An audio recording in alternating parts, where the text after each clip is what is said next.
Greetings, Mindcrafters, and welcome to another exciting Minecraft episode.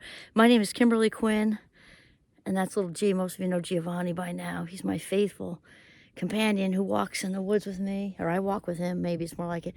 Usually he's in front. Occasionally, if it gets deep, sometimes he'll go. He's not. I mean, he's pretty smart. He gets in the back and lets the snowshoes do the walking, and then occasionally gives me a flat tire. But today it's good. Temperature broke. Anyway, so what are we here for? We're here for, I was just inspired in this minute to embrace winter. And I do realize, I'm in northern Vermont. The freezing spell broke, so it's like perfect. It's like 20, that's a word I don't use, take it back. 99% excellent. It's like in the 20s or something, I don't even know. It's good, but I realize not everybody is in this, we're like, we live closer to Santa than most people. That's not true for everybody, right, little G? Yes, that's true in his world, so that's all he's thinking about. That he's in heaven right now. No, it's the notch. Okay, so whatever your winter is, this will also be true for you. Sometimes people have unbearable heat, or they've got like a rainy, cloudy season, which actually will work for what we're talking about. Because up here, my students talk about it. Actually, seasonal affective disorder. We know I don't do the word disorder. Why? Because it's shaming and stupid.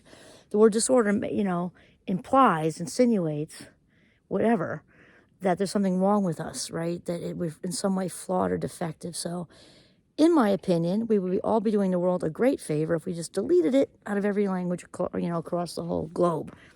Because there's nothing wrong with us. We're all works in progress. And just because we have something extra to deal with, such as anxiety, depression, fast mind club, autism, bipolar, whatever, okay? Depression does not mean that we're defective. It just means we've got a brain thing going on, and that's really it. So I know my students talk a lot about, when it gets dark and cold and, tough getting motivated and stuff. And this year, though, I have to say, I've heard very little this year, which is just great. But usually there is some, and my former, he's such a good friend. My former, he's currently a friend, former program coordinator, used to run three, I forget, multiple sections, more than one anyway, when Minecraft started out as one. And he used to, he kept adding, because he thought like the winter semester in Vermont, we should have some more, positive psychology type stuff going on. And man, they just filled up. It was like waiting lists, and it was crazy. And so the thing is, the best thing to do is to embrace it, because it's kind of like trying to go against the current. Eventually, you get exhausted, and it can be an uphill lift, because we are predisposed to thinking negatively anyway, for primitive reasons. We've talked about it, right? From way back when we were, being chased around by saber-toothed tigers and pterodactyls and raptors and all that cool Jurassic Park stuff.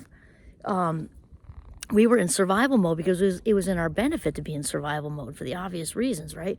And now, fast forward from the Paleolithic era, I think that's one of them, Jurassic, obviously, to, current times, and that same charge being chased by, a pterodactyl hovering, trying to scoop you up, is not different than, oh no, I missed the email for the holiday party, or was I even invited to this, and so-and-so didn't text me back, and we get all, well, that gets worse in our version of winter, when it's dark and cold and it gets easier to isolate.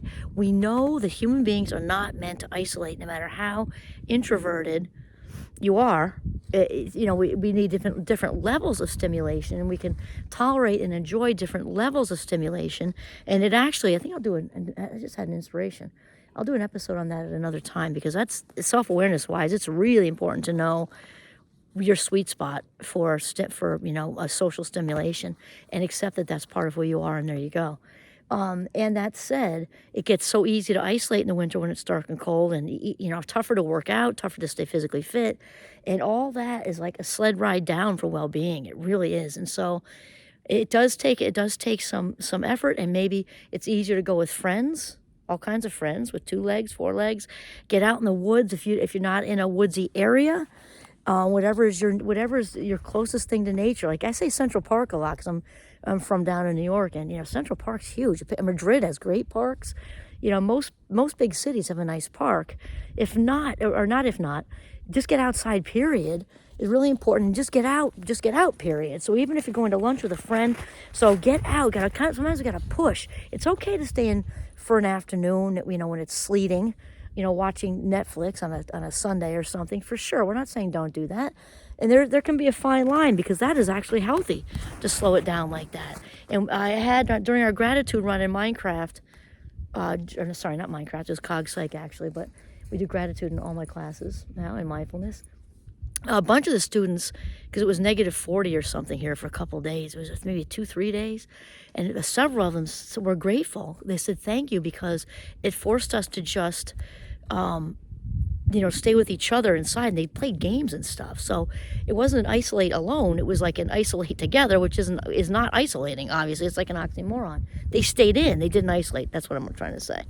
And they were happy that it was kind of like an excuse to just play board games and stuff. So that's a good thing. But to isolate, not good. Not good. We know what it doesn't do good things for the human mind. So get out in nature, preferably get out with friends, or stay in with a group of friends for a while until you can go out.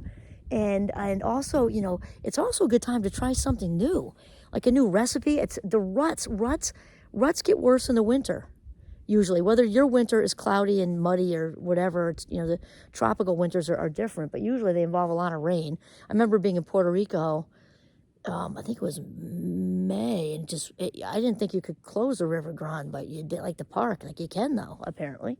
It just rained like 10-pound drops, and it was great. We had a fantastic time doing what we were doing, but whatever that is for you, to just make it work. So ruts tend to get worse in the winter. So there are all kinds of ruts. There are cooking ruts for sure. Doesn't it get easy to make that same old thing?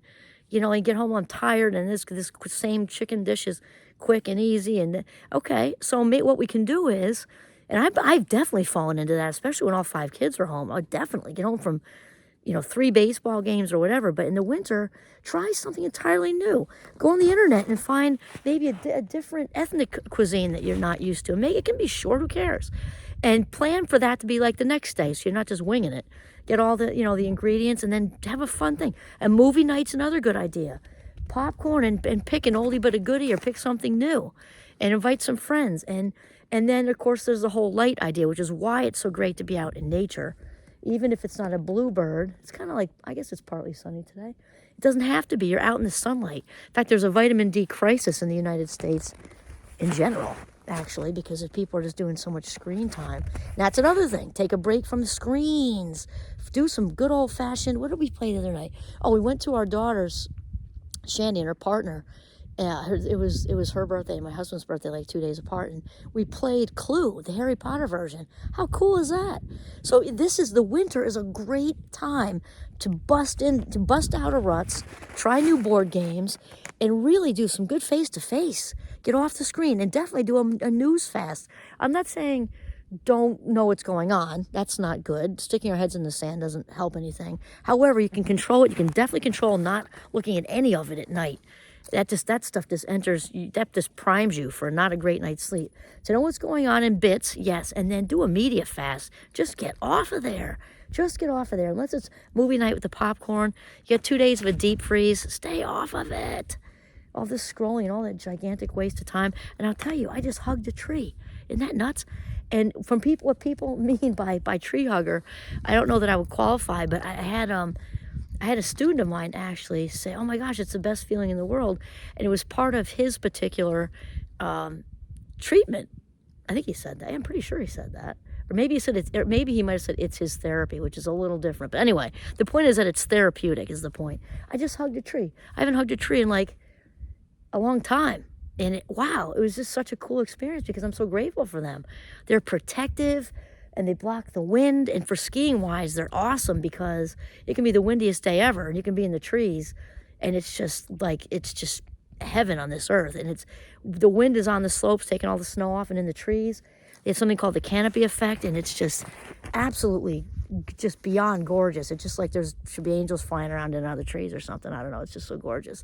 So they're protective, and they just block the wind, and it's actually a little warmer in the woods than it is right outside the woods on the slopes. And anyway, and light. That was the last thing.